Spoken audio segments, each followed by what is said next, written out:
Okay. I was testing the audio to my mic input. Speak so that I can make sure that Yes. that's okay. I was just trying to make sure the desktop audio was also, Ah, because otherwise that'd just make the whole session awkward if it's literally one-sided talking. And I'll tell you this, it's happened before. I mean, to a lot of questions, nothing is a valid response. So it can be very difficult if the GM's asking questions in character and player isn't responding. You're like, And then I I'm enjoyed. just Nice to play with it. answering. Yeah. Yeah. All right. So anyway, to basically set the yes, to set the stage.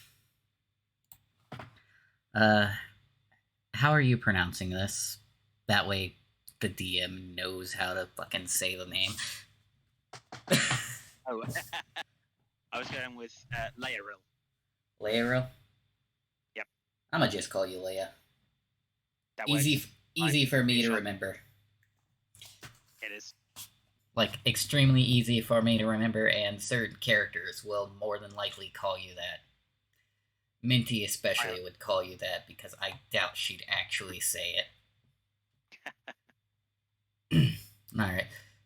So Leia Ivyron had been tasked with traversing to other countries on the continent of Tamriel, specifically to ask for threats to Valenwood. Well, for threats to Valenwood to stay out and to ask other countries to stay away from Valenwood. Basically, they don't want uh, any conflict besides that remains in Valenwood. Unfortunately, you do have various Thalmor embassies there due to the fact of due to the Aldmeri Dominion trying to dip its toes in every country on the continent. mm,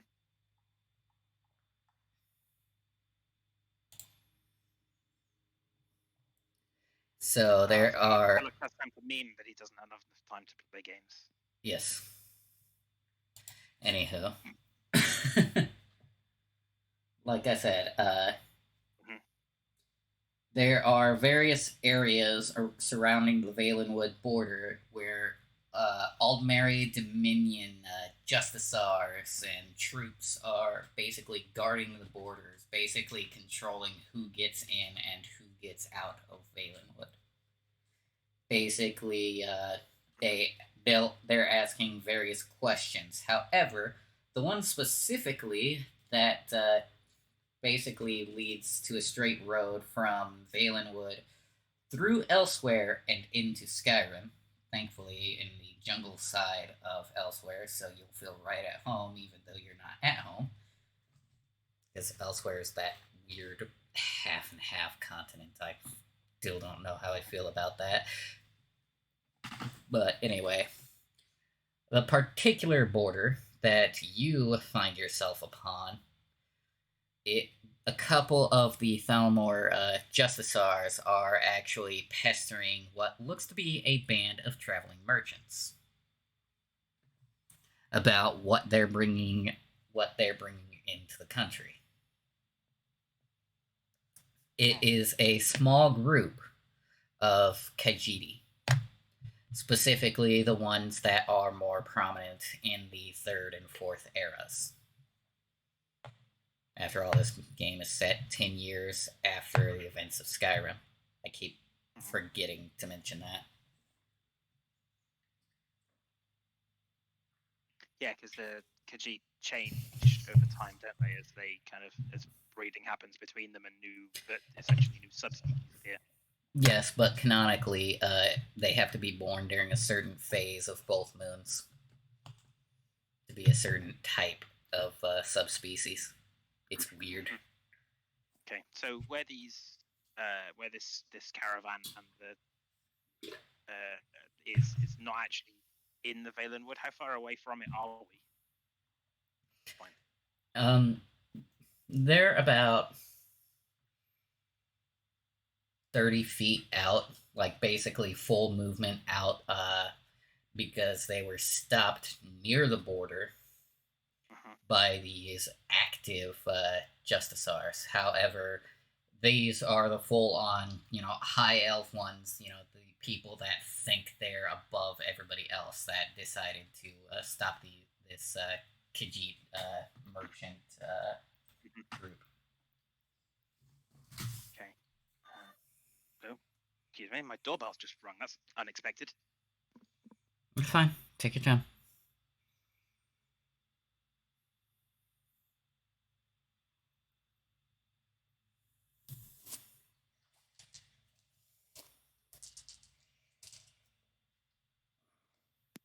There was no one there. I imagine it was an idiot who locked themselves out.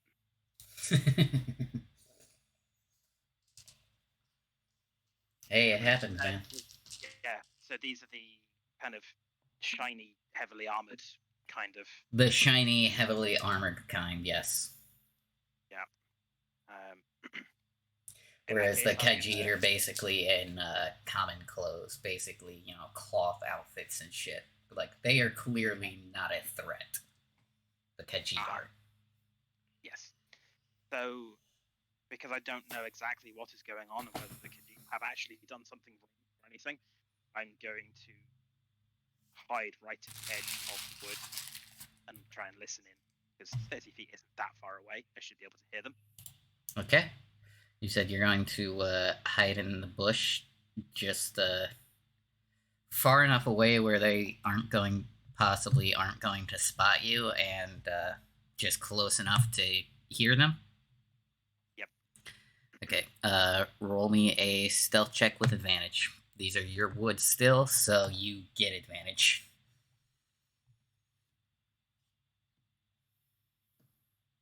That is a 17. Okay. Here. And yes, I have remembered to add my skill on. Yeah, I kind of figured as much. All right, so you are not seen by anyone at the moment, but you do hear the following exchange. Please, sir, we're just humble travelers.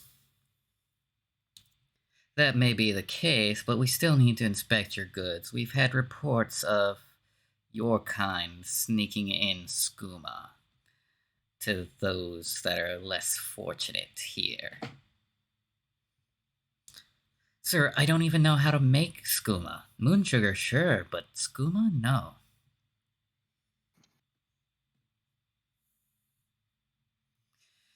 And it is at this point that you see another Thalmor high elf. This time, one of the robed ones, like full on hood up. They basically look like they're from some sort of hoity-toity Ivy League school kind of robes as they approach the cart. Roll me a perception check. Okay. Ooh, good roll. Perception 22. 22? Alright, so you notice this Thalmor, this robed Thalmor, actually pulls something out of his pocket. Upon closer inspection and from the scent alone, you can tell it is a bag of skooma itself as he approaches their cart. Uh-huh. Okay. This is a real thing that happens in the States, by the way. It does not surprise me. It does not surprise me in the least, I'm sorry to say.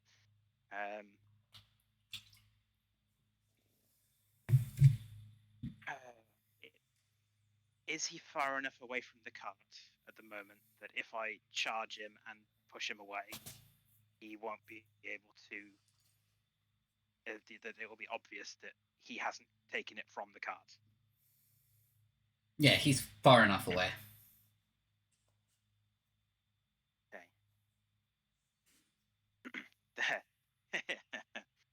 that case, I'm just gonna step. I'm not gonna charge. I'm just going to step out and say very loudly so that everyone can hear, and there will be no doubt in that. And it will be aimed towards the robed one. Okay. I hope you're not. I hope you're not going to make out that skooma you've just taken from your pocket came from this wagon. All right.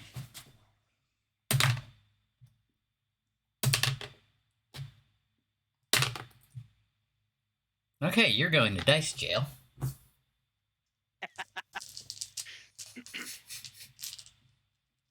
No, I just rolled like 4 or 5 times. Every roll is shit.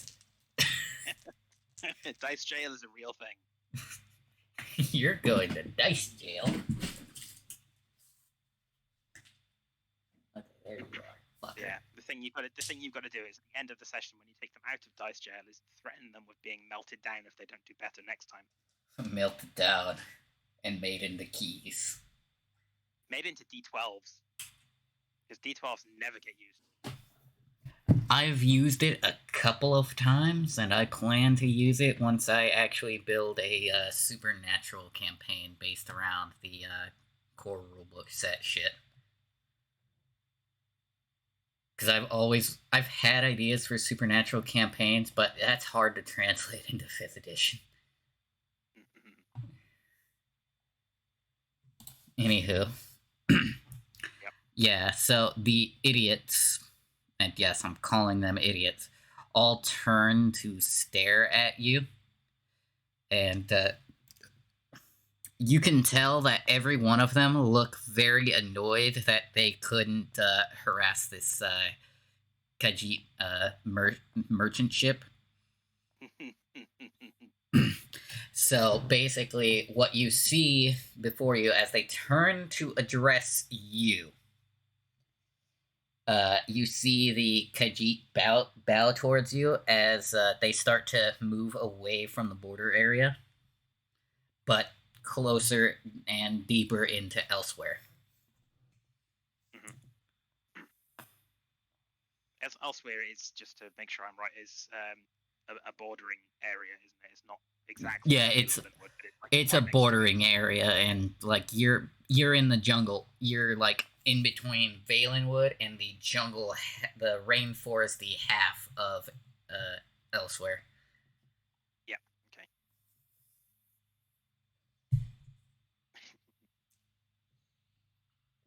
I'm gonna stay there until the Khajiit wagon moves on a bit further.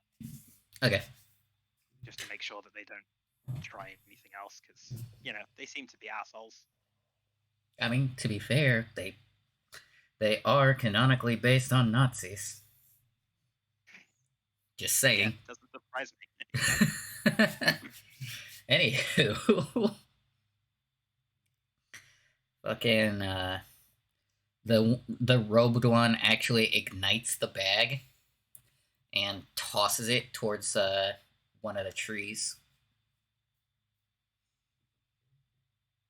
Basically, he just used flames on a bag of skooma and tossed it into Valenwood.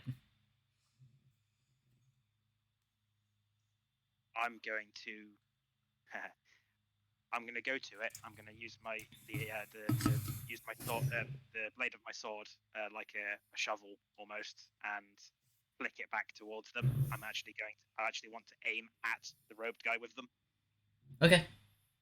Roll to hit. I will allow that as a roll to hit. Oh, the dice say no, though. Only a 6. Yeah, that's a no-go. It stops like about 15 feet in front of him. He's just glaring daggers. Yeah. I'll respond to that by saying, keep your flames out of the Valenwood.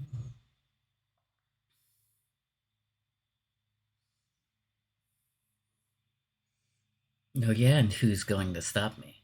You and what army?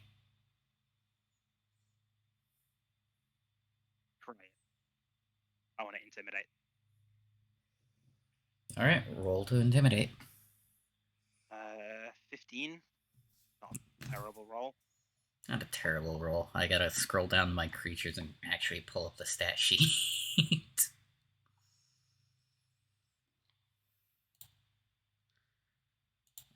Dullmore.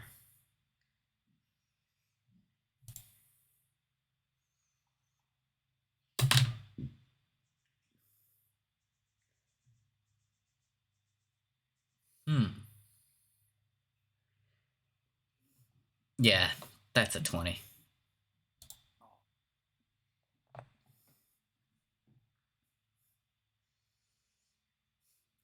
You don't scare me, Woodborn.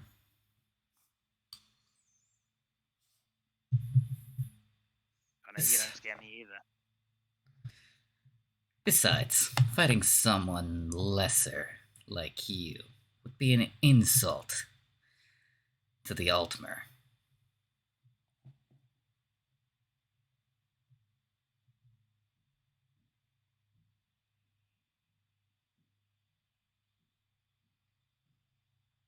I'm just gonna stand there and stare at them. Yeah, I was waiting for your response there. Yeah. However, as this progresses, you see a bird actually fly overhead and drop a letter at the Dalmor wizard or sorcerer's feet. I haven't really decided what he is yet. But yeah, he drops it at his feet, which he'll pick up and read.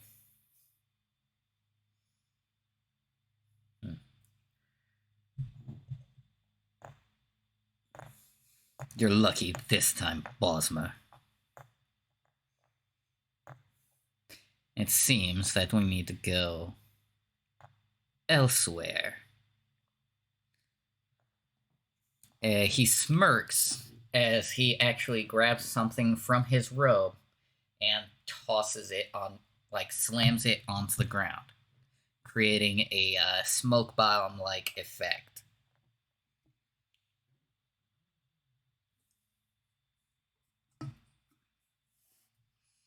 I'll just stand ready defensively, keeping an eye on the edges of that smoke to in case they use it as cover to charge me.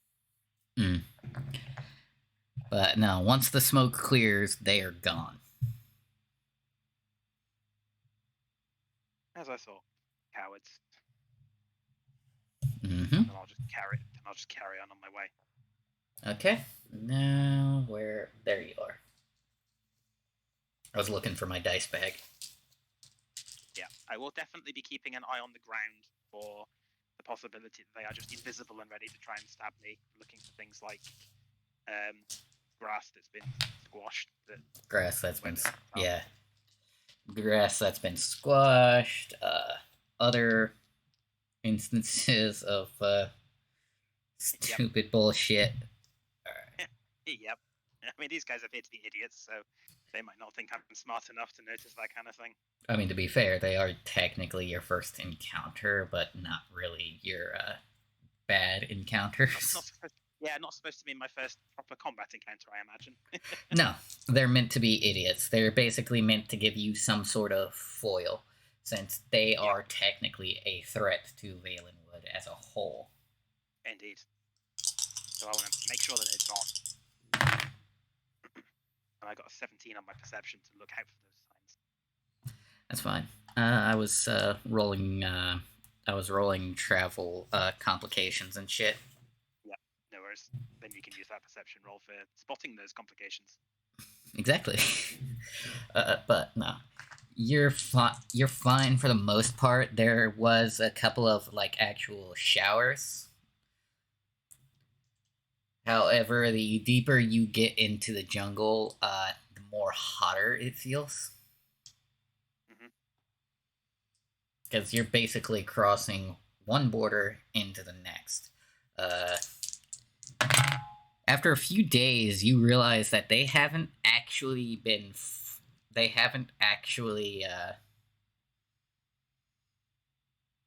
shown up since, so they must be either ignoring you or they're too scared to face you.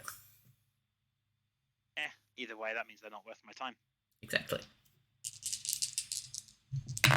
Alright, so you make it. Alright, so you make it officially to Skyrim's border. To give you a example, basically, if you remember where Morthal is at, or not Morthal, Markarth. I do remember Markarth. Yep. There's a valley. If you're looking from the map, there's like a small valley from the that leads towards the south that the game border will not let you pass. That's where elsewhere into Skyrim is. Okay. Yep. Which checks out. Yep. So we're talking not too far away, actually, from Markarth. Yeah, not too far away. About maybe a day's walk on foot. Fair enough. Yeah. Then might as well make Markarth my first stop. Mm-hmm.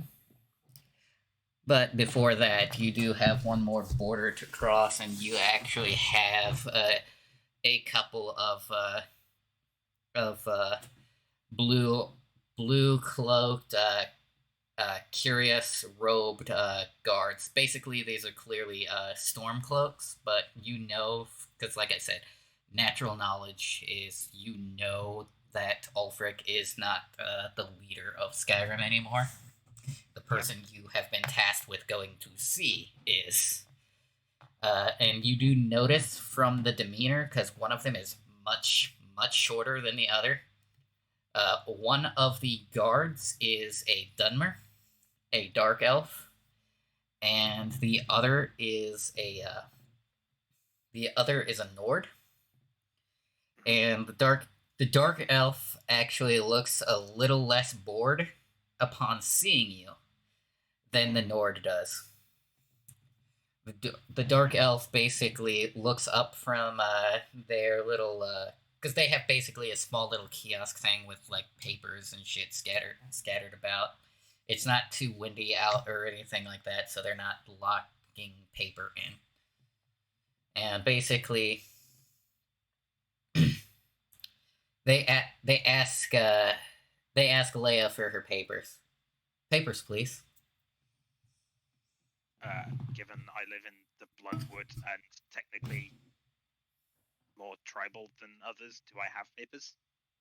Yes, you have papers because of one of the leaders of Valenwood actually agreed with the Bloodwood about trying to keep threats out. And of course, getting allies is not a bad idea either.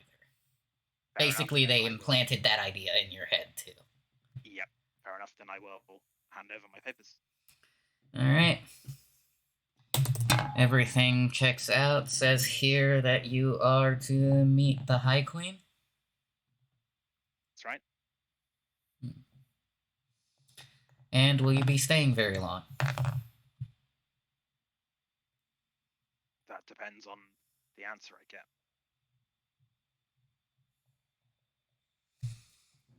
Of course. And basically, he grabs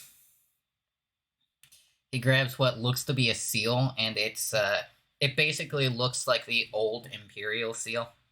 Basically, before the Thalmor took over, it basically looks like basically the symbol that is on screen when you start up the Skyrim menu. The weird dragon symbol that's kind of shaped like a diamond. Yep, I know the one.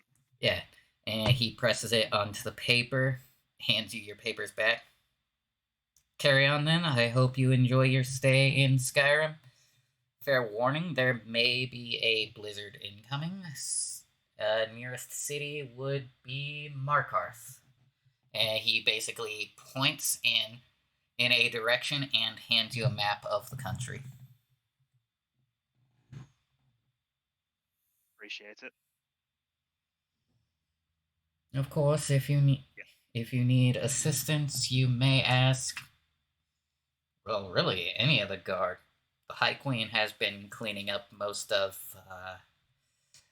most of the bigots in our army in a very flamboyant way.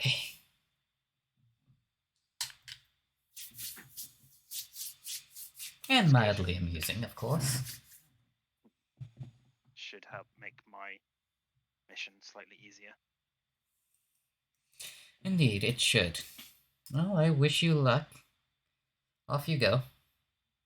Yeah, I will. Okay. Now for the fun part for me.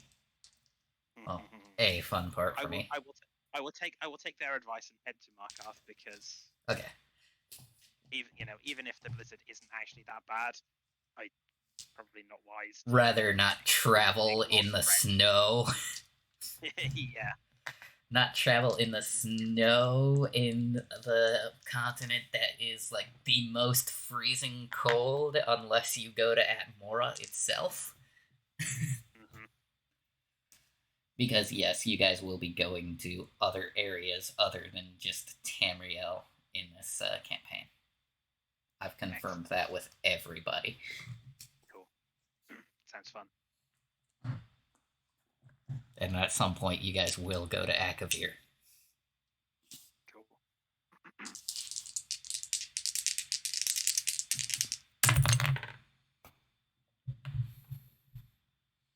Okay, so this will be a fun bit. Alright. So when you enter the gates to Markarth, because remember, it's a walled city, it's basically a city built into a dwarven ruin. Yep. You get bombarded with a bunch of merchants, basically trying to hawk their merchandise in your face. You've got Markarth-based foods that they are literally trying to give to you. You've got other foods that they're also trying to give to you. There's a couple of jewelries based loosely out of the dwarven ore that I'm blanking on the name of right now. Yep, I know the one, and the word has escaped my mind too. Okay, so I don't feel that too bad about that. along with somebody asking you if you needed room and board.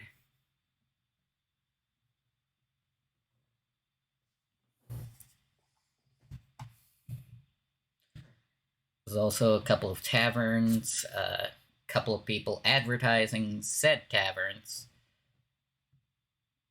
There's also somebody asking whether or not people would like to see the museum. Basically, this whole village has become bored and get excited whenever they see new people, is the feeling that you're getting.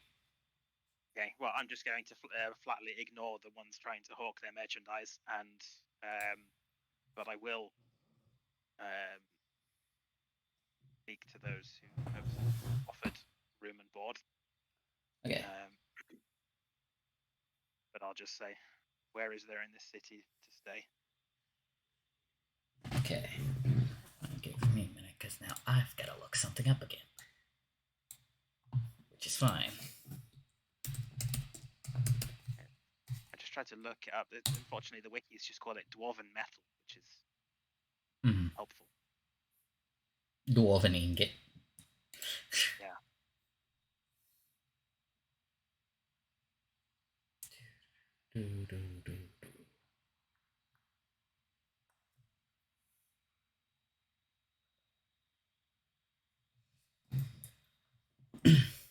Of course, we've got the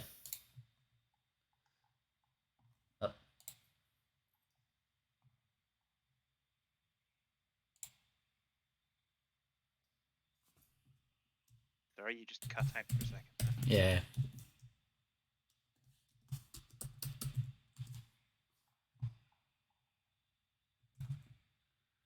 Alright, we've got the Silverblood Inn.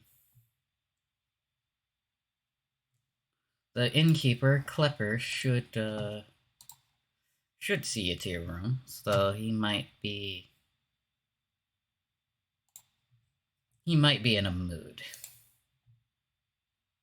Is the Silver Blood Inn the only place here? The only inn. Well, then I guess I'll go there.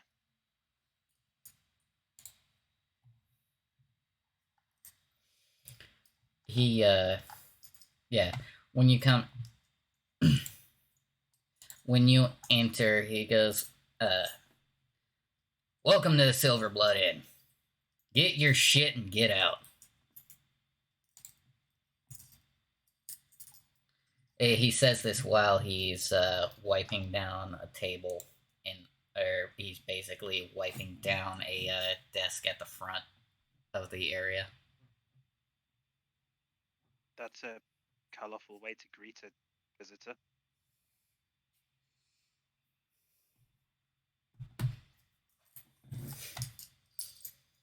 Oh, I'm sorry, Princess. Did I hurt your feelings?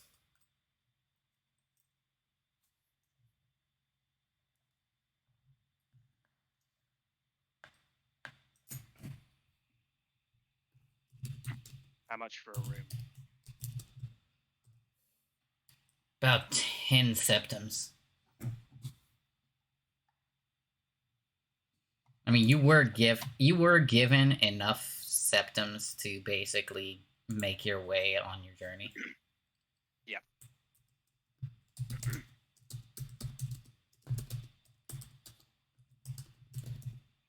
Is that just for the room, or does that include food?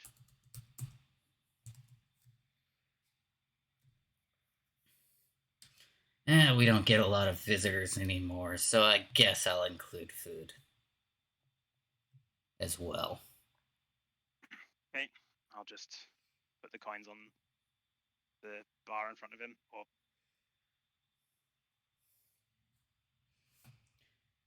Thank you kindly.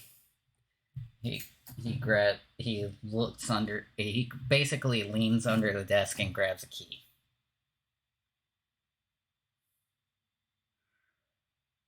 Room 3, upstairs, second door on the left.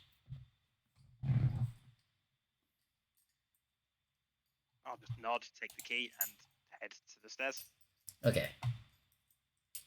Yeah, you don't see a lot of you don't see a lot of them doing this, or a lot of people in the area. It's probably due to his demeanor. Mm-hmm. Like, you get that the fact that him being grumpy is one of the reasons why there isn't a lot of patrons.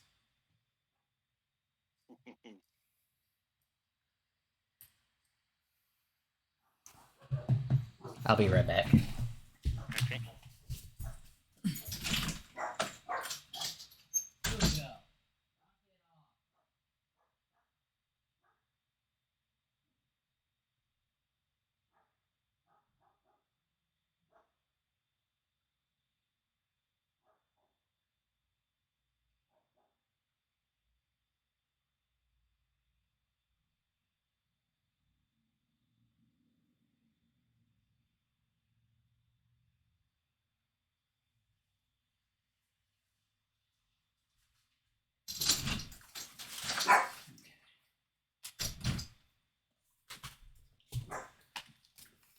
Alrighty, I'm back.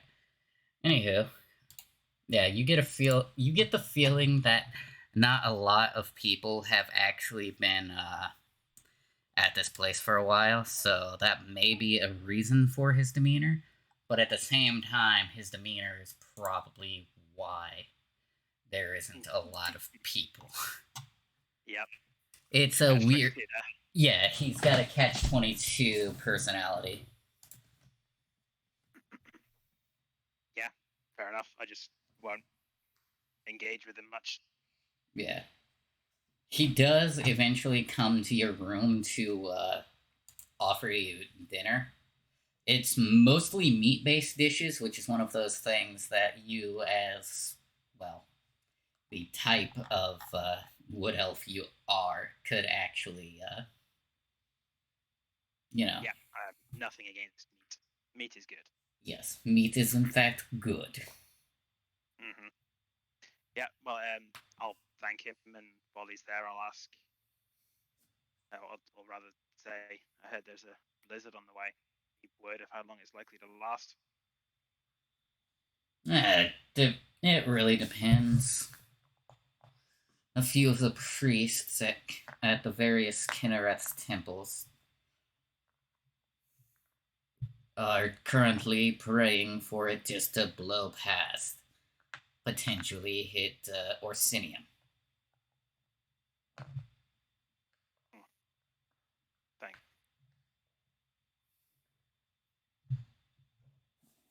Okay, then I'm gonna roll real quick for something. Okay, yeah. So the blizzard actually doesn't really last long. Even from like the windows, you could literally see that it was more or less a light dusting than it was an actual blizzard. It was just windy as hell. Okay, that's pretty good. Yeah, it was a light dusting, but it was windy. The wind was probably the thing that was going to make it a pain in the ass. Mm-hmm. Yeah, still enough to cause snow drifts against hillsides and stuff.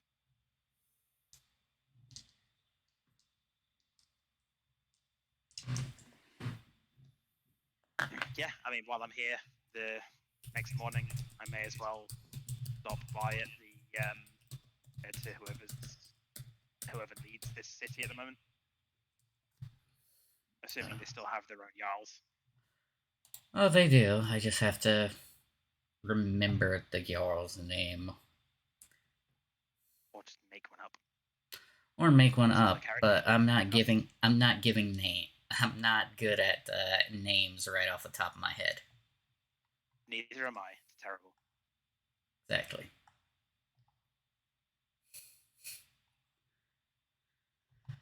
I mean, to be fair, you don't get a whole lot of hearsay and stuff because apparently there is a meeting. From what you've gathered, there was a meeting, another moot.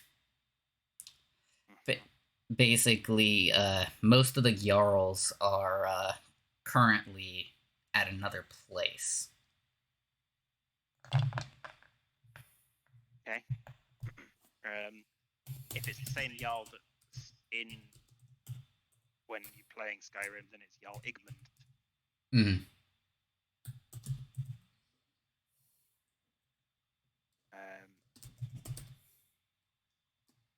Yeah, I'll ask how long Jarl's likely to be away for. It could be anywhere from a few days to a week. It really depends on how long all of the rest of the Jarls get there, come back. I mean, he took a cart, so it shouldn't be too long for him to arrive at his destination. Maybe a day or two, depending on who's driving. However, they have decided to meet in Whiterun this time for whatever reason. I think part of it is due to Fuck. What the hell's her last name?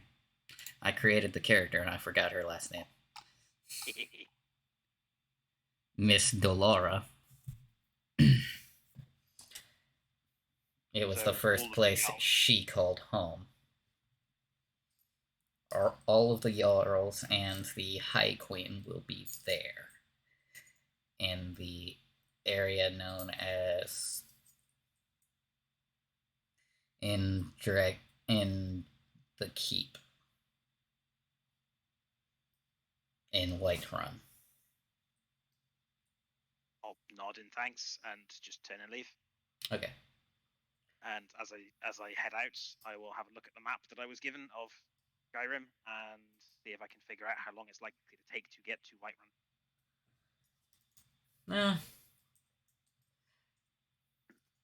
It might be a day's travel, or maybe a few hours on horseback. You could potentially reach it by supper time. After leaving in the morning, of course. Yep. Yeah, I won't. I won't take a horse because horses are expensive. Horses are indeed expensive, yes. But I will try and make as best time as I can. Okay.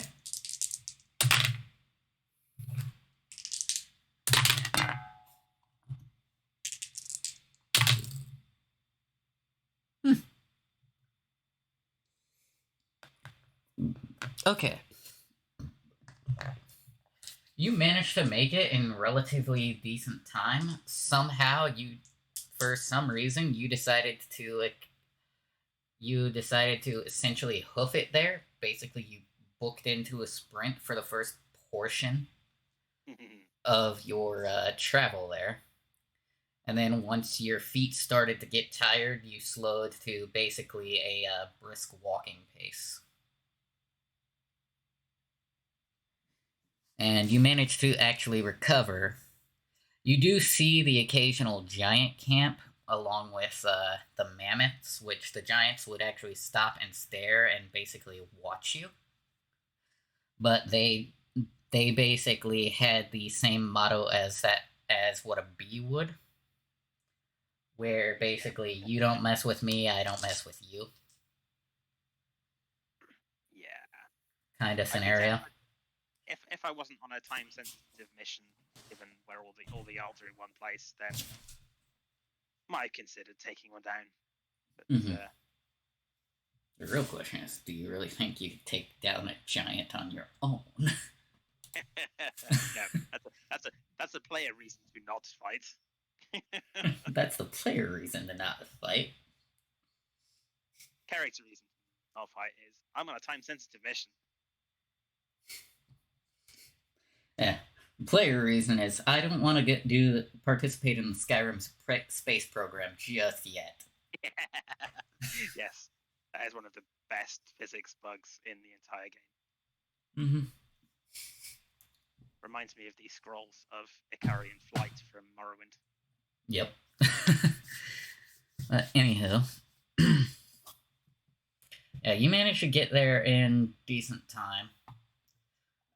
You wind up crossing a woman in all black. Like, she's wearing like all black. She's a Red Guard woman who's just like, she's not even upset, even though like it's clearly something that affected her personal life.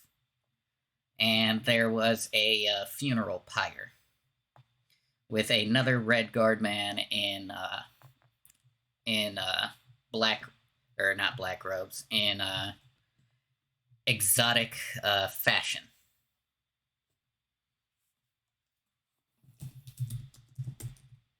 Mm-hmm. And this is inside Whiterun or outside? Inside Whiterun.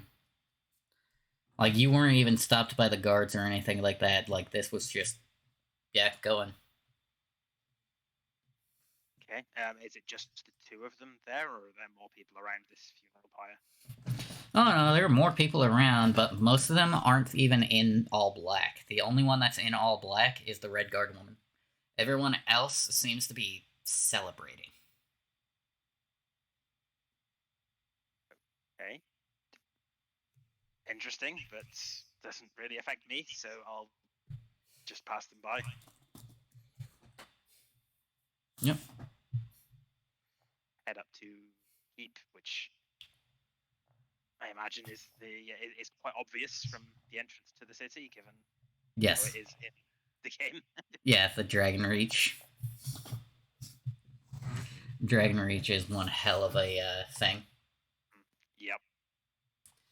But anywho, yeah, that is a thing. Dragon Reach, all that. As you get closer to the Cloud District, you actually hear a ethereal voice. Go to the Cloud District very often? What am I saying? Of course you don't.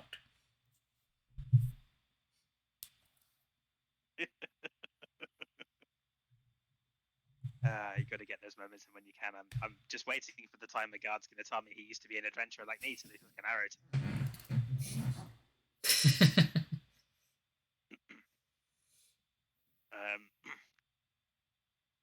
Yeah, I mean, I'll glance around to see if the person was talking at me or if it was just a. There's no one there. Thing. Fair enough. Yeah, I'll just carry on. Pretty sure you figured it out already. Yeah.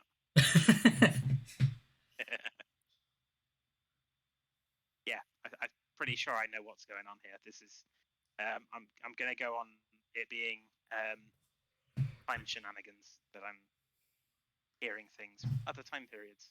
Yes. All right. So basically, Yeah. right now, as you come in, you actually are hearing a couple of arguments. You do hear an actual booming voice, a booming sounding voice who seems to be very, very cross.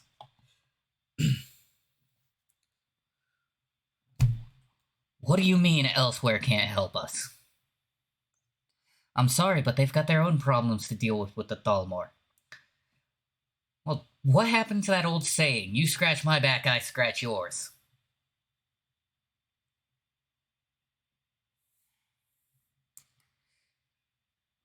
No, it's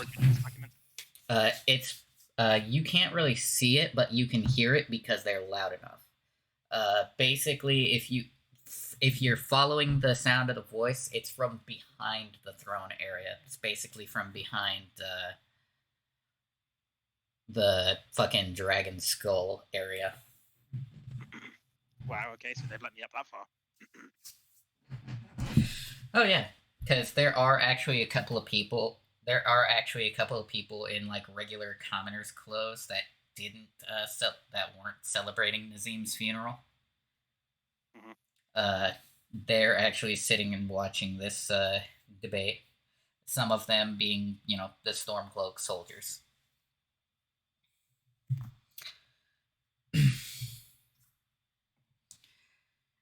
And at a certain point, the dark elf who you now have attributed the very aggressive sounding voice to being basically the Dragonborn.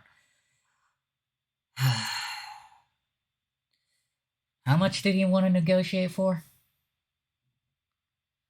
No, what's his problem? Like, this is partially one-sided, but at the same time, she looks to be talking into a orb on the table. So it's more of a half-assed, one-sided argument, while the other Jarls are just watching this entire exchange, even though she sounds like a crazy person. Okay. Well, just approach them and kind of stand nearby because I know that these. Yeah, this is important. Yeah. Interrupted. Important meeting.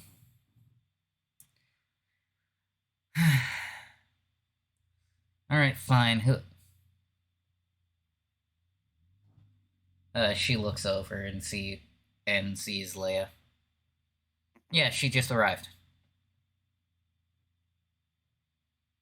Well, go back there and ask them.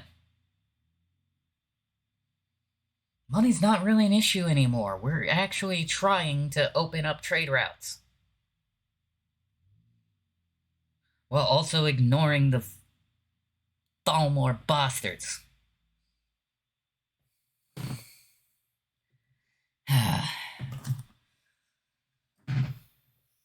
And don't call again until you have results. With that, she slams her fist onto the orb on the table and it shatters. Under my breath. That looked expensive. Not loud enough for anyone to really hear it, but unless they've got excellent hearing. Yeah, guess what?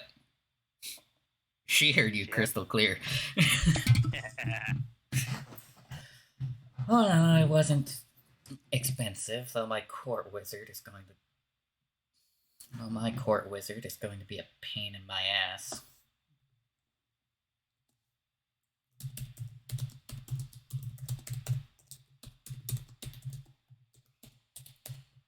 Leia, I presume. Ivy Run? Yes, that's me. Ah, yes. Good, good. I'm glad you've made it alright. And I'm glad my guards could help you. I'm glad I actually put those two idiots there. What those two see in each other, I will never know.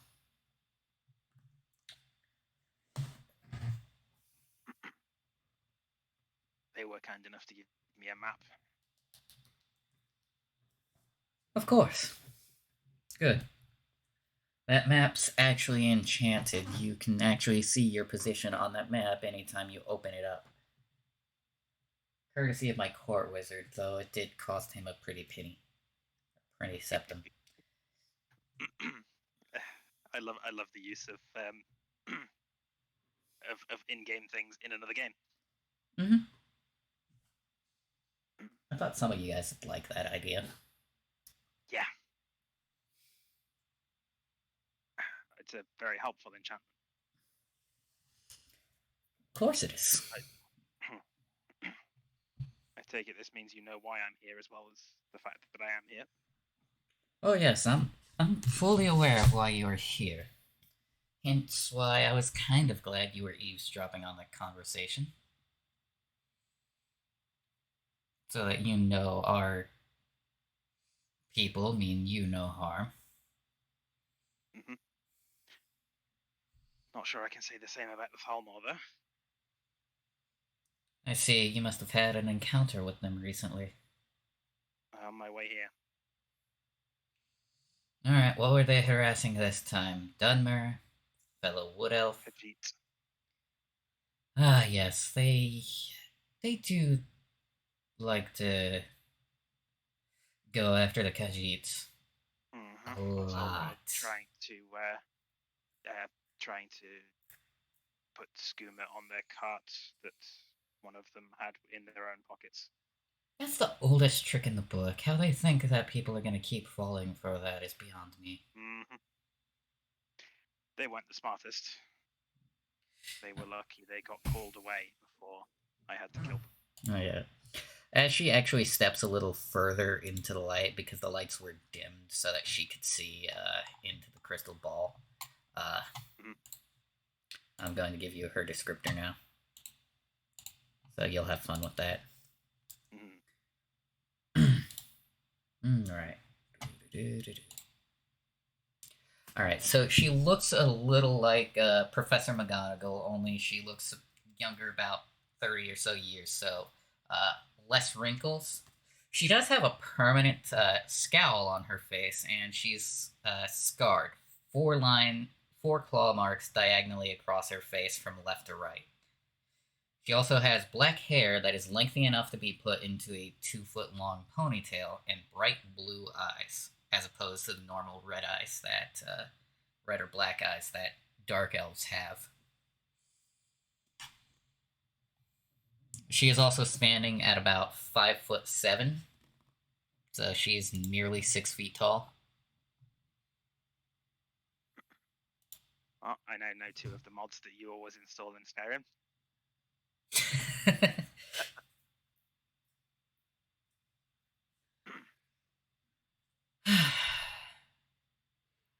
Of course, if you'll allow us safe passage once we all get rid of the Thalmor, I think everyone in the entirety of Tamriel would be happy about that. Just point me at the Thalmor and I'll get rid of some of them myself. Good, good. Be glad to work with you. Of course, now I have to pay my court wizards to give you a crystal ball and actually talk to who I just hung up on.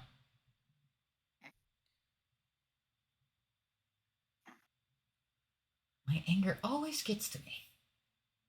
She says this, like, turning around, like she's talking at herself, but she's also talking at something that's not there. Yes, I know.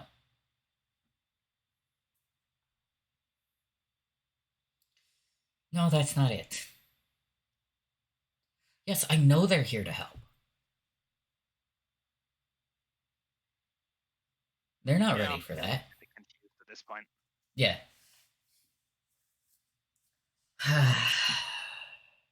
She starts to rub her temples. Damn it. Okay. I think I know how to pull this off.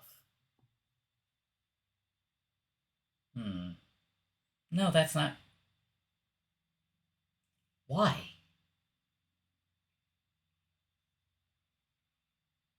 You want her to prove herself. Like she hasn't already dealt with the Thalmor and apparently didn't get into combat with them.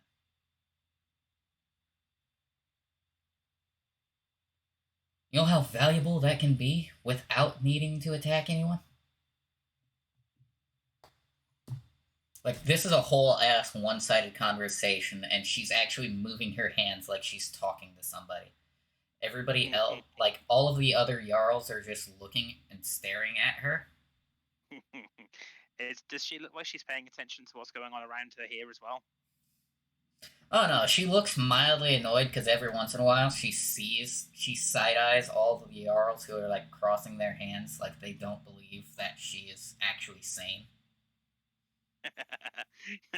Yeah, I think in that case I'm gonna just glance over at one of the Jarls closest to me, point up at her, and then kind of say very quietly, "Is this normal?" ever since ever since the high combat trial, where she won High Queen from Ulfric.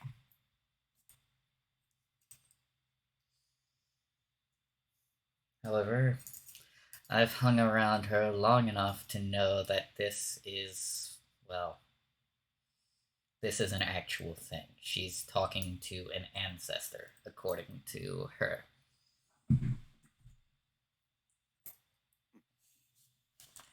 And the ancestor apparently refuses to leave her alone, which makes for awkward nights. I can imagine.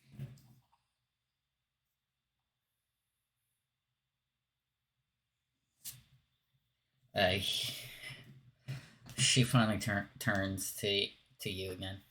I'm sorry about that. This.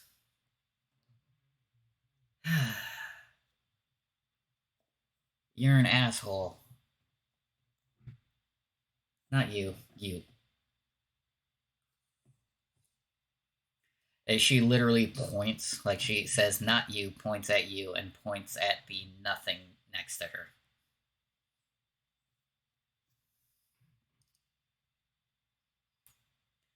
Yeah, there's not really a response to that, so just Yeah. yeah. Anywho, my ancestor wants you to do something to prove that you are capable of helping us take down the Thalmor. Bring the fight to them.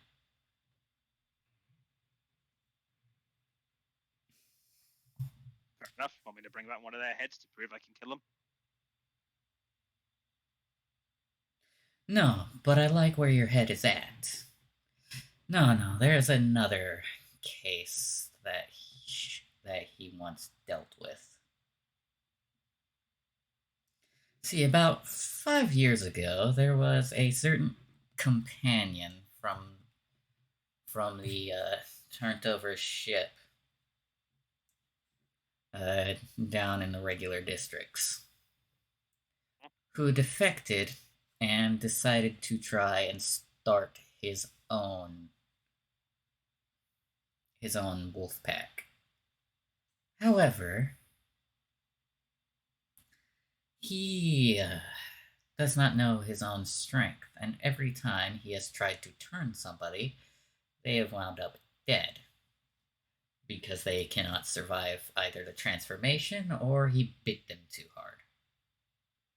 Then, of course, there's the blood transfusion, but that's a whole different story in its entirety. However, your goal is to actually bring me his head. Or her head. I genuinely don't know.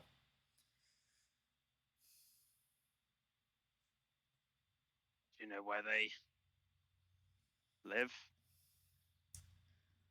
Of course, If I'll not, mark. up to Oh, oh, it's not that far. It's in a cave, not that far from here.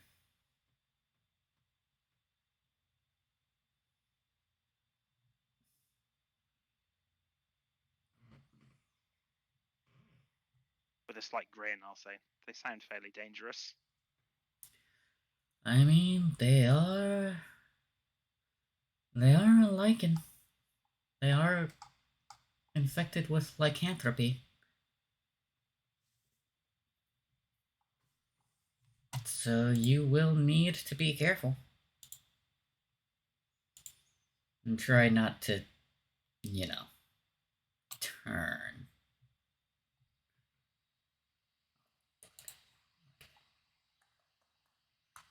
How do you turn? Well, it depends on how. It depends on how he wishes to do it. However, I would say have a high will.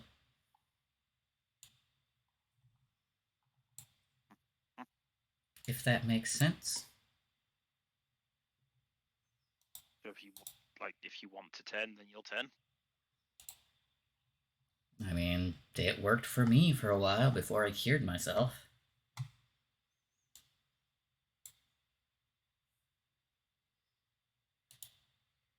Yeah, she's got a book that she wrote where she wrote about like all of her adventures when she was traveling Skyrim and defeating Alduin. Yeah, I doubt very much that I've read that. Yeah, probably haven't, but I'm just letting you know. Yep. Is barbarian illiteracy a thing in 5th ed? I mean, it can be, but that's entirely up to the player.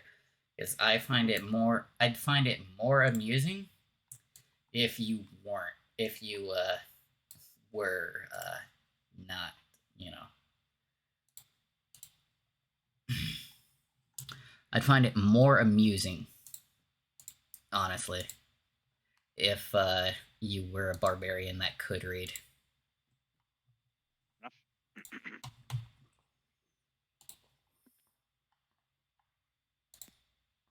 It kind of makes sense to be able to write warning messages to people outside of the wood. Exactly. Fucking makeshift signs. Stay out. Stay out or your heart will be eaten. We have weapons. Pointy ones. The sharp ones that hurt.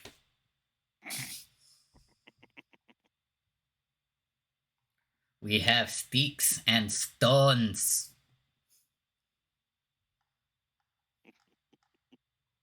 And nasty, sharp, pointy teeth. Yes, nasty point, sharpy teeth. Alright, anywho, yeah. She marks it on your map, and it doesn't take you very long at all to find the place because there is a bunch of shiny looking Nernroot basically leading the way into his cave. Mm-hmm. I believe you see the cave now. Okay. Good.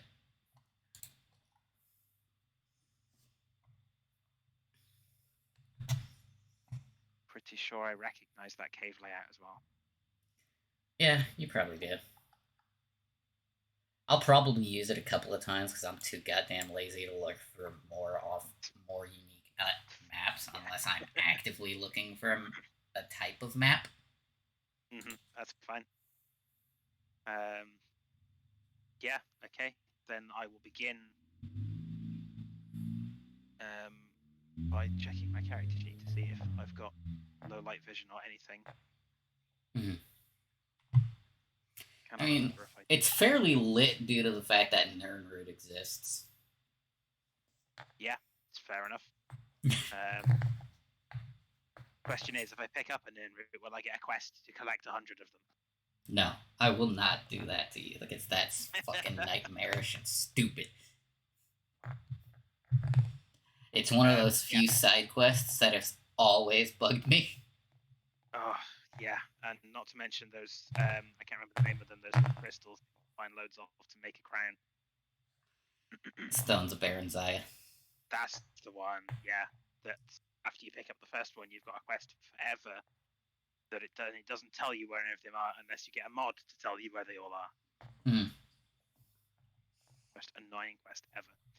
But I will start my trek through this cave quietly and slowly to get a feel for the space. You should be able to control your token. Should being the keyword. Okay. I can indeed, by the look of it. So I'm going to start by checking out what that is up there.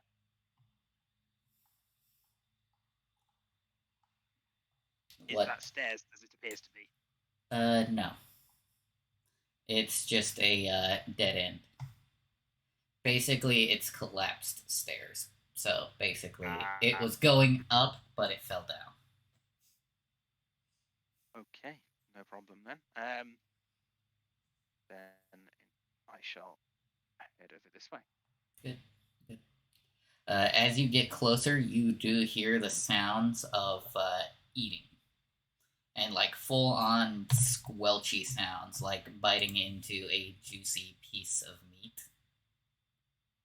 Sounds good. Then I will first have a look through the entrance just to see what I can see. Are those walls particularly high? No, they're not very, very high. This looks like it was meant to be a base way back in the day, but due to time being a thing, that is no longer an actual option. You do see the silhouette of this wolf. Yeah, do I just see the one silhouette moving? Yeah, it's just one silhouette. Okay. Then I shall get a bit closer to see if I can see any others. Like maybe if this is like works like a wolf pack, maybe the alpha gets to eat first while the others sit back and wait until he's done. Perception.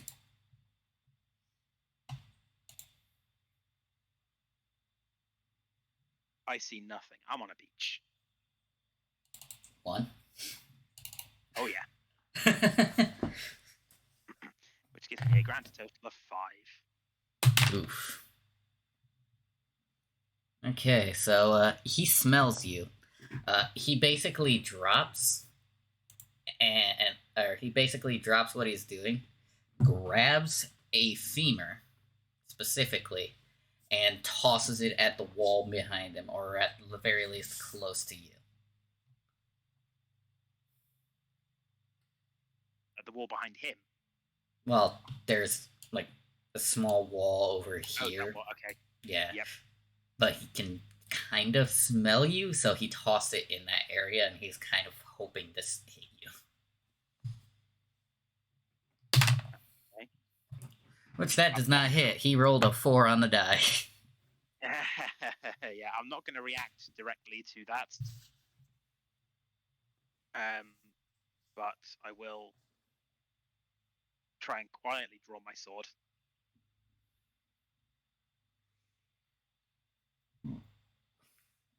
Alright.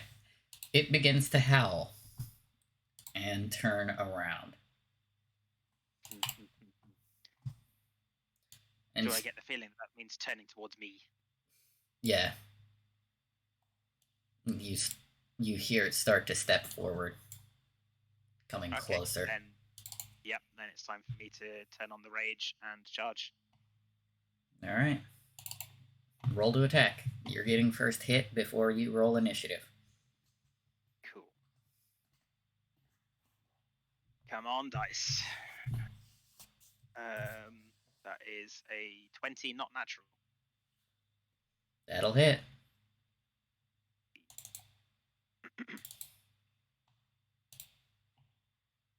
Because the longsword is a versatile weapon, I shall be using it two-handed. Okay. Which gives me 8 damage. All right. Not a great damage roll.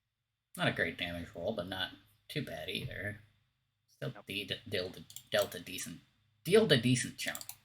All right. Time to roll initiative. There will have been a battle cry of my own.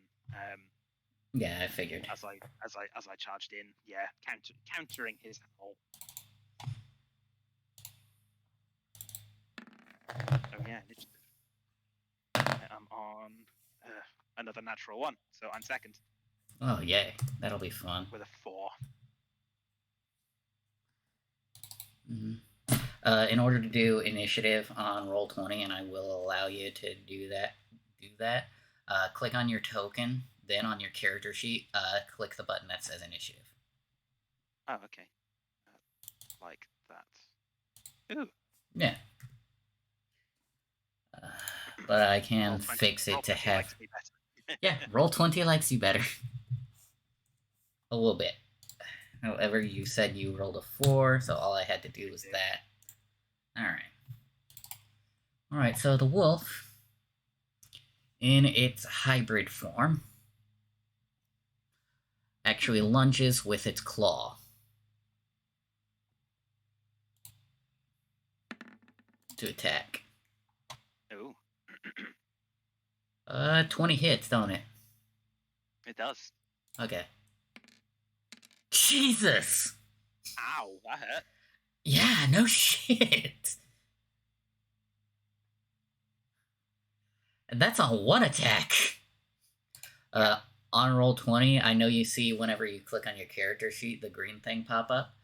What you can do is you click on the green thing, hit minus, and you could subtract your HP from that. Didn't actually see a green thing. When you click on it, there should be a button that says 35, a area that says 35, and a thing that says 16, since I know that's your armor class. So I see the 16 on my armor class, and I see my maximum hit points. But I don't see. That's your HP. 35? Yeah, that's my maximum. I don't see a box for putting how much damage I've taken. Oh, no. You click on the 35, it brings up a box, and you can hit the minus looking button on your keyboard and then subtract the amount of damage you've taken. It'll do it automatically for you. I got no pop-up. That's weird. Yeah. Oh, okay. I'll have to figure that out later, but you took 10 damage, so you're at 25. I am. Okay. Yeah. Just need to remember what my max is. Mm-hmm. I'll do it like that for now. And then its second attack, because werewolves have multi-attack. 15, that does not hit. It does not. It narrowly misses you. Yeah. And remember, you can opt to dodge damage and shit. Like, you can opt to dodge attacks. I think it's unlikely that I would do that for the first attack when I've just raged. Yeah. But one thing I did forget is that I get plus 2 damage when I'm raging, so I did 2 extra damage. Yeah, I also just forgot something. Yeah. Not 25. When you're raging, you take half damage. Do I really? Ooh, nice. Yeah, that's a 5th edition thing. So instead of that, you're actually at 30. Yep. Yeah. Awesome. I like that as a bonus. Mm-hmm. That is a crit done as just 20s in this? Or... Yeah. Crits is natural 20s. Oh, okay. I wish it was a previous version or Pathfinder, because I rolled a 19 on the dice. So that gives me a 24 hit. Okay. Yeah, that'll hit. Roll damage. Oh, and that's a one-off max there as well. So that is 14. Nice, nice, nice. Slowly whittling it down. Oh yeah. You've actually got it nearly matched to ear damage. Okay. And I know you don't have extra attack yet, so it's the werewolf's turn again. Mm-hmm. Alrighty. I will try and step away from this one. Okay. Well, we'll find out in a minute, won't we? We will. I might not need to.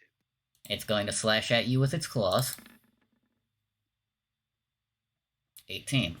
Alright, how are you wanting to step away from it? You said you wanted to try and step away from it. So I'm going to let you describe how you want to, and then we'll figure out what you're rolling. Okay. Then it would have been trying to duck underneath it, because I imagine it's probably going for center of mass. So Okay, acrobatics. Yep. You're an elf. You have dexterity. I do. But I don't roll high enough.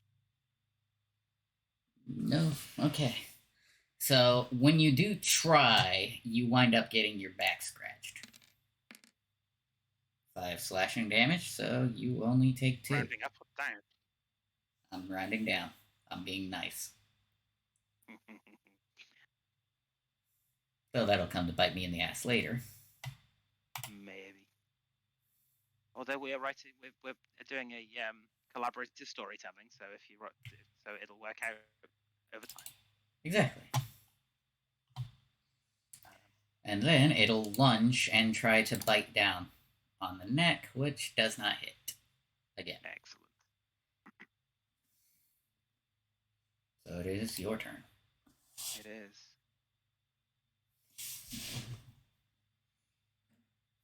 I need to remember to click on the arrow button to switch whose turn it is on turn order. That's fine. We're going one after the other, so it's fine. Yeah, exactly. That would be a thing when we've got a full party, but yeah, that will be a thing when it's full party. So that's a 18. 18. That'll hit. Hey. That is 13 damage. 13. Alrighty.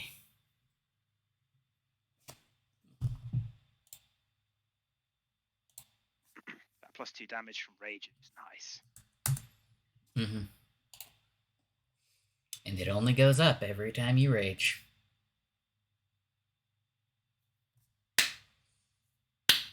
Alright. So. Well, I imagine I've got to level up for that rage damage to go higher. Yeah. Well, after everybody's solo session, they level up anyway, so. Oh, nice. That's something to look forward to. Alright. So the wolf is going to bite first. This time. I'm going to try and step away from that. Go ahead and try. Yeah, I think rather than stepping, rather than trying to actually dodge it, it'll be more of a roll. Swing the sword in a defensive action towards its. Okay. To roll. Make him roll the to hit. If you beat the 21, you manage to deter him. I did not. Okay, so basically what happens here is he manages to duck your swing. So you basically swung, I'm assuming, in a sideways slashing motion. Like baseball? Mm-hmm. Okay. He ducks under you and bites the forearm. Because I know that hits you. It does, definitely. Okay, so he's dealing 3 damage to you.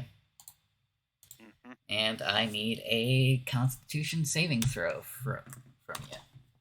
Yeah, it counts as a disease, doesn't it? Yep. Which means I get my bottom of blood bonus. Though, well, Elder Scrolls difference, yeah. Though Elder Scrolls difference, the curse will be different if you fail to save. But yes, you do get your resistance bonus for that. Yep, I would have passed regardless of which dice roll I used. Mm-hmm. Yeah, that's a good thing. Oh, yay! Nat 1! I love this! Alright. Do you use critical failures? Yes, I do. Hey. Alright.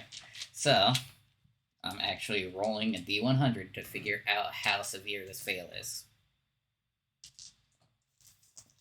I decided to start doing this. I watched this is the thing that got me into D&D in the first place.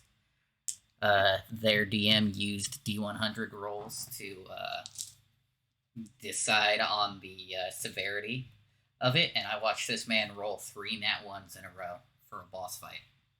Oh. He was the DM, and he rolled 3 nat 1s in a row, and one of them was on a D100. I'm guessing the lower you roll on the crit the crit fail roll is. Yeah, you want me to roll low on the crit result, especially if it's something I'm doing. You want me to roll higher if you want shit in favor for you, if you're the one that did it. Oh, speaking of nat 1s. Yeah. You just rolled an intelligent magical item. No. What winds up happening is it winds up clawing at your sword and winds up slashing its own hand open. So for the rest of the battle, it now has disadvantage on its claw attacks. Nice. Roll damage. Oh, sweet. Extra bonus hit as well. 10 damage. Jesus, okay. Yeah. It really fucked itself. And speaking of, it is your turn. Yeah.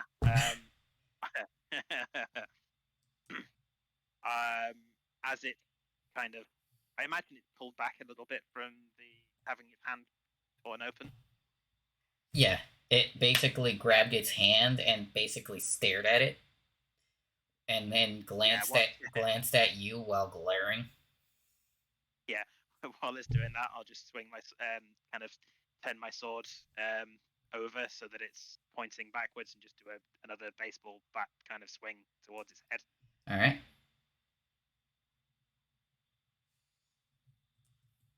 Oh, that's a good roll. That's a 22. That'll hit. Roll damage. Hits.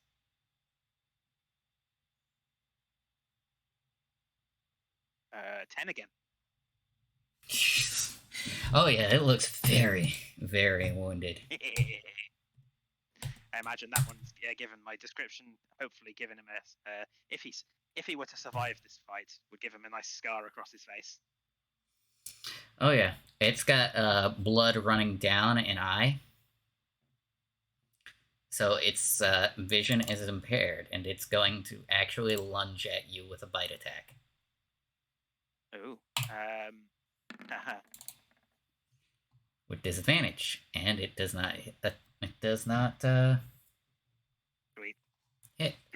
So, going for the narrative description as it's lunging forward, I'm going to just sidestep it and let it go past me, and then swing, and then try and plunge my sword tip into its side. Yeah, and then the second attack, it wasn't hitting either way.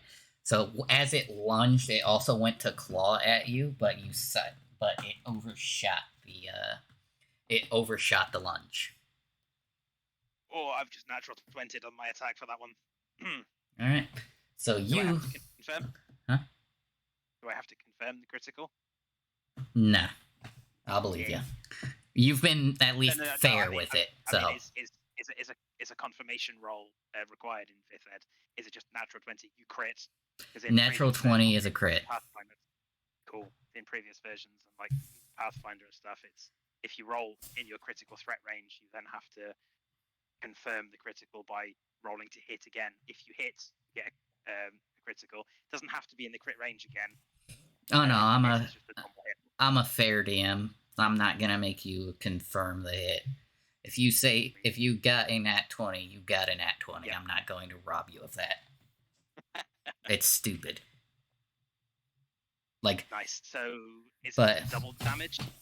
it's double damage. However, because it was at so low of HP, you swung your sword and you managed to actually chop its head clean off. No struggle, no mess, nothing. So you just hear it howl and growl, and then suddenly just silence.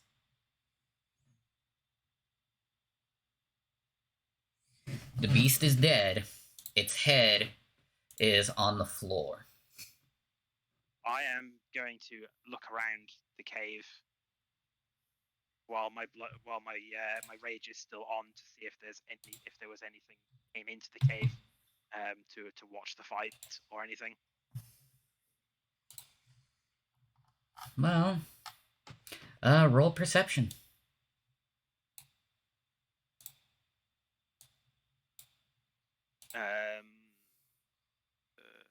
12. Yeah, I'll allow it. You hear the footsteps of the Dragonborn herself. She basically walks in. You did fairly well. Well, I'm sure now you want to speak to her. Though I think your test was a little ridiculous. Before I turn off the rage, I will be doing the thing that will be common to this character and jamming my sword into the thing's chest to cut out its heart. Alright, I forgot you're from that part of Valenwood. I am. It's not surprising. However, there will be certain people that you may or may not be working with that might not stomach that very well. So at the very least, try and make sure they avert their eyes unless they want to see viscera. Yeah, once I'm done, I will pause, shake my head to clear it, and deactivate rage.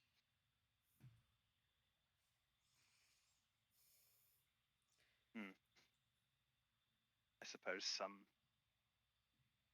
might not have stomach for it. I've not met anyone like that so far. Of course. As I said, just be mindful of it. If you're going to eat that, best to do it on your own time and in private, in case they do have issues with it. She actually gently pats her on the shoulder. Anyway, congratulations. You have passed my... What the hell are you to me? Spiritual ancestors test. And he now wishes to speak to you. And as she says this, a bright blue portal opens up directly in front of you. I'll look up at her and say, I walk in? Yes, you would be walking in. You are, of course, meeting someone that you may be very familiar with soon. Or maybe not. This might actually help me out in the long run. So, of course, he and I are helping each other. You know, the whole thing I said back in Dragon Reach. You scratch my back, I scratch yours. I'll walk around the portal for a little bit first, just to look at it from all sides. Yeah, it seems not to be a tunnel or anything. It's a straight up portal. I doubt I'm used to this kind of magic, so I will test it first by just reaching out a hand towards it to see if it's like hot, cold, or anything, and Well, as you punch it. as you reach out, you feel you feel a warmth, but it's not hot hot. It's like standing next to the fireplace on a cold winter's night. Then I will put the werewolf heart in a sack and step through. Okay. So now, change the scenery.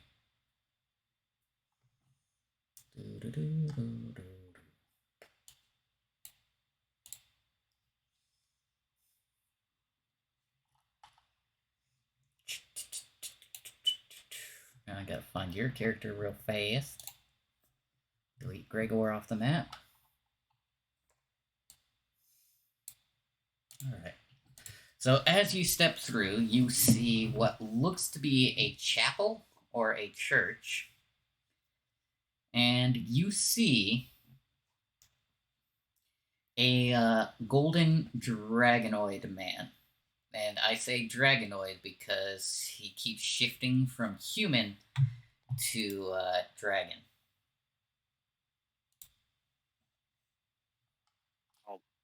While keeping one eye on that form, I'll glance around the room, see if anyone else is there. You don't see much, but you hear voices from a door behind you because the portal has closed behind you.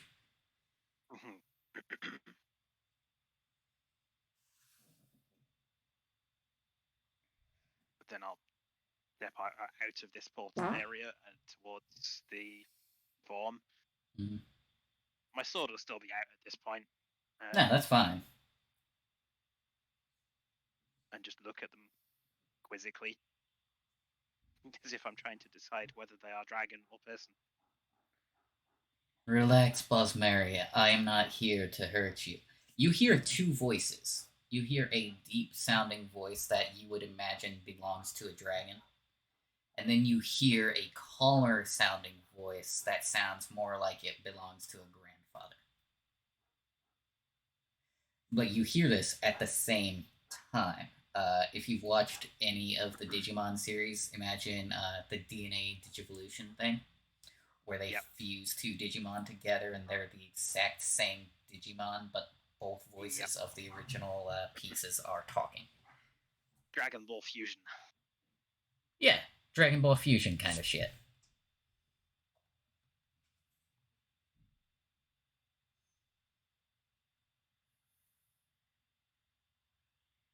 You man or dragon? You know, I asked myself the same thing about 100 years or so ago, when I was but an imperial illegitimate child. However, now I suppose I'm both, but I am, of course, dying.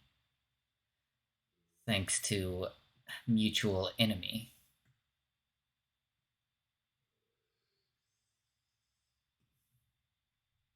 Perhaps you have heard the saying, the enemy of my enemy is my friend?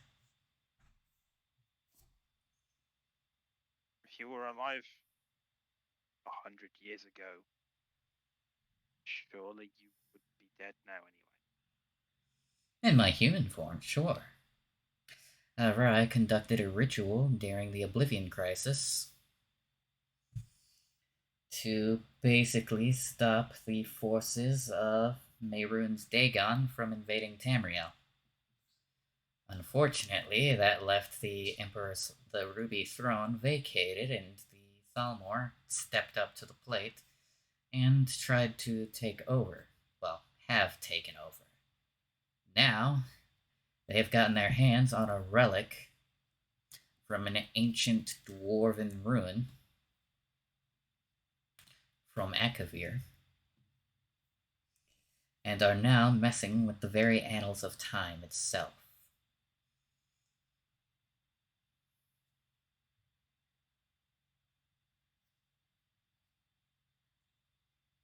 what end? Are you aware of the tribunal?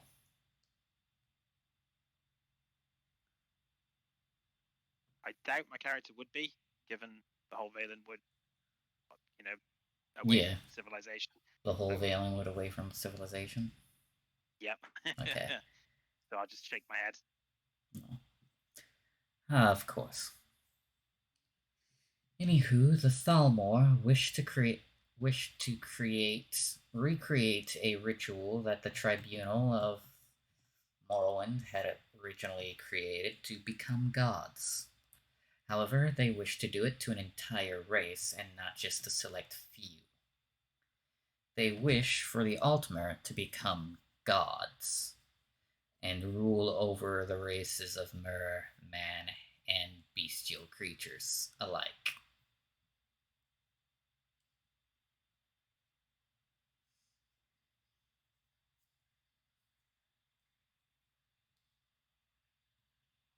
I'm gonna let that sink in while you figure out your response.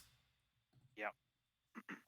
Yeah, I think for a second, for a few seconds, she'd look kind of thoughtful, and then say, "Wouldn't that dilute the power of the ritual? Make them all puny, their new god form?"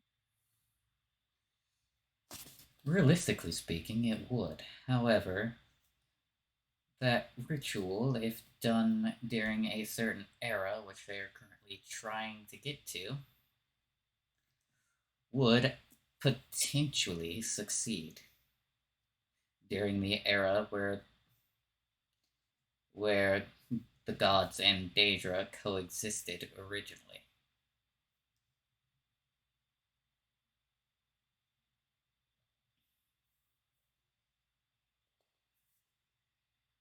Can we go back to can we go back in time? Not not without assistance.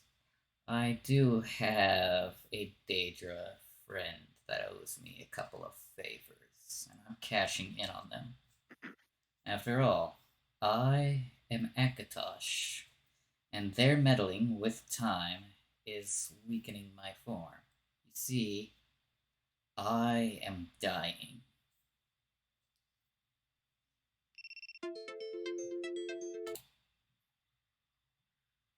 And he says this while flickering back and forth. Mm. As he flickers back into the human form again, he actually does look a lot older.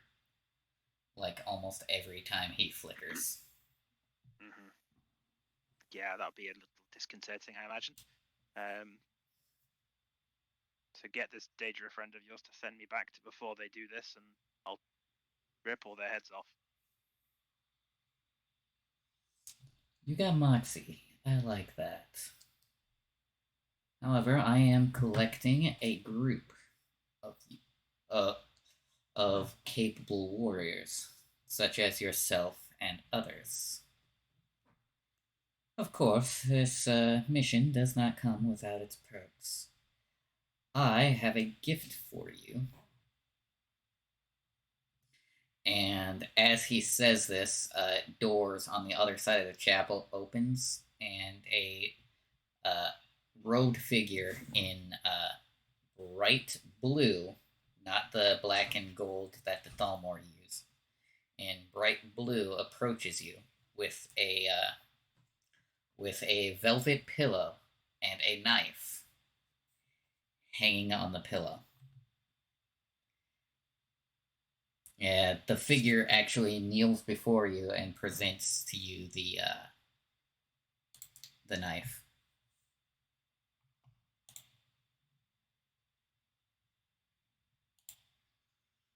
Yeah, given the comparative size of the knife to the sword in my hand, I will raise an eyebrow and say, "What am I supposed to do? Tickle them with it?" Oh no. This knife is designed to grow with your skills. It's designed to grow with you. In fact, it may help you with your own beliefs. You know, the eating of a creature's heart. Yeah, she'll grin at that and pick it up. All right. As you pick it up, you feel a warmth in your fingertips, just holding it by its hilt. You actually feel that this knife might actually have a form of kinship to you. Mm-hmm.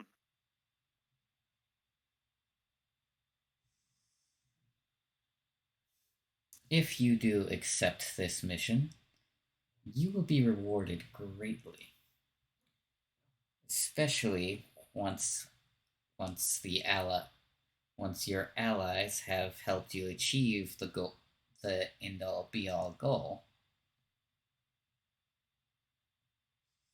Valenwood will no longer have any threats to it, with you being a chosen guardian.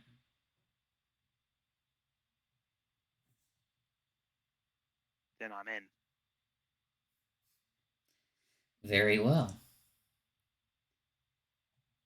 He points to a door with a golden bright light.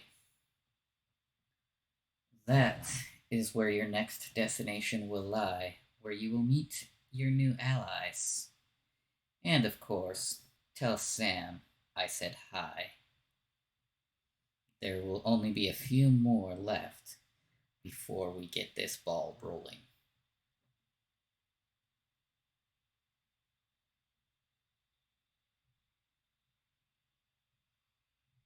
Anything else I need to know?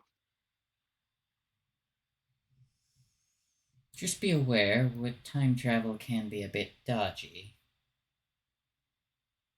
So, if you do alter the flow of time, be aware that the future you come back to may not be one that you like.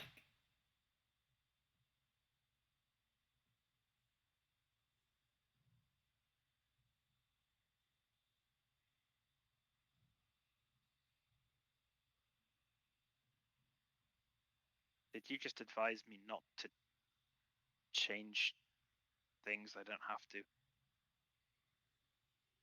Do not change set moments in time. How will I know what is a set moment and what is something the Thalmor have tried to change?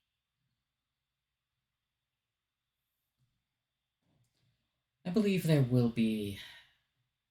Some of your allies will help assist you in that. One particular set moment is my great great great grandfather's rise to power,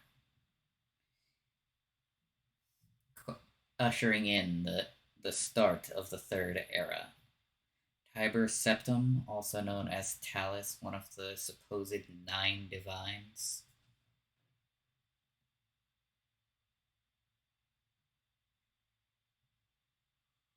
Hmm.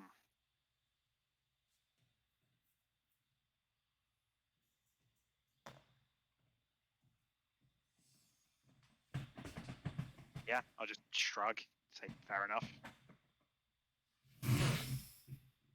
All right. So are you going through the door then?